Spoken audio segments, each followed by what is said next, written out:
चलिए अब हम बात करेंगे ऊर्ध्वपातन के बारे में। तो ऊर्ध्वपातन क्या है? देखिए, जो सामान्य अवस्था होती है, किसी ठोस को क्या किया जाए, किसी ठोस को गर्म किया जाए तो सबसे पहले वह क्या होगा, सबसे पहले वह द्रव में बदलेगा, फिर जो है होगा वो क्या होगा, वह गैस में परिवर्तित होगा,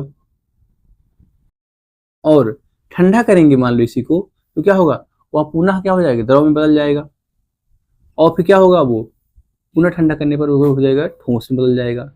ये क्या है, ये एक सामान्य नियम है।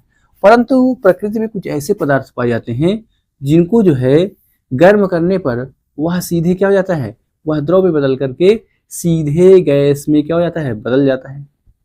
वो क्या होगा, द्रव, यहाँ पे द्रव वाली अवस्था क्या हो जाएगी, गायब हो जाएगी। तो इसे ही क्या बोलते हैं, ऊर्ध्वपातन कहते हैं। और इन्हें ठंडा करने पर क्या हो जाता है, वह पुनः जो है ठोस में बदल जाता है। तो इस प्रक्रिया क्या बोलते हैं, ऊर्ध्वपातन कहते हैं।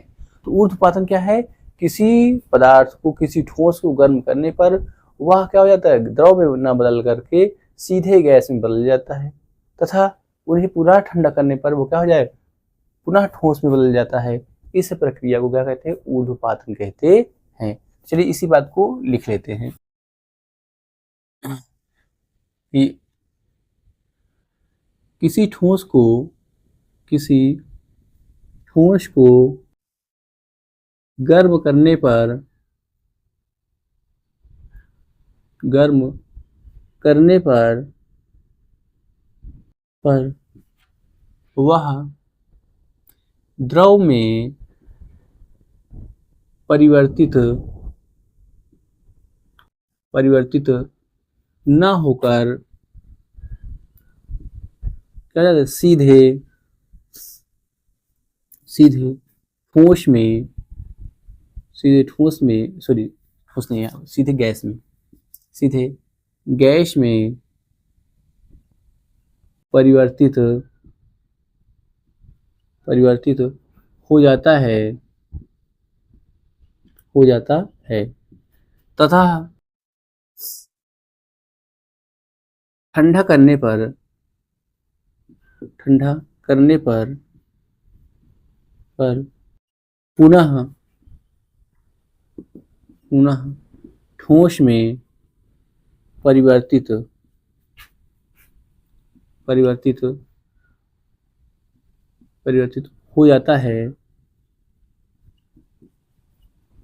इस घटना को, इस घटना को क्या कहते हैं, ऊर्ध्वपातन कहते हैं, ऊर्ध्वपातन कहते हैं। तो इसके एग्जाम्पल कौन है, इसके एग्जाम्पल है, सबसे अच्छे जो एग्जाम्पल है वो क्या है, NH4Cl, अमोनियम क्लोराइड। क्या है, अमोनियम क्लोराइड, अमोनियम क्लोराइड। और क्या है, और है ठोस आयोडीन, ठोस आयोडीन। और क्या है, एंथ्रासीन, एंथ्रासीन। ये सभी क्या है, ये सभी जो है ऊर्ध्वपातन को प्रदर्शित करते हैं। अब हम बात करेंगे गुप्त ऊष्मा के बारे में।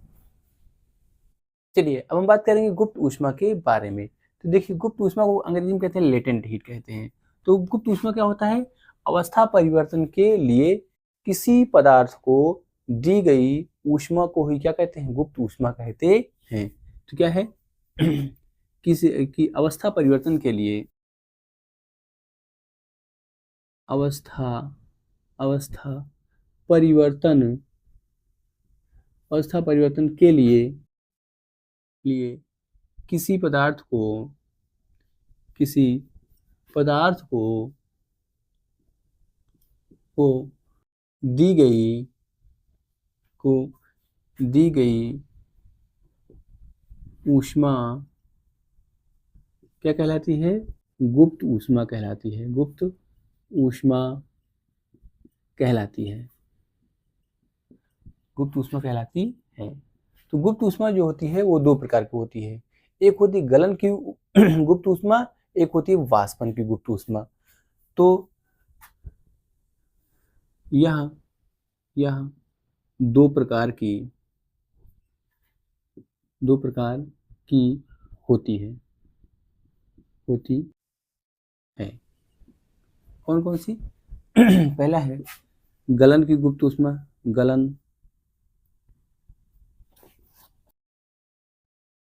गलन गलन की गुप्त ऊष्मा,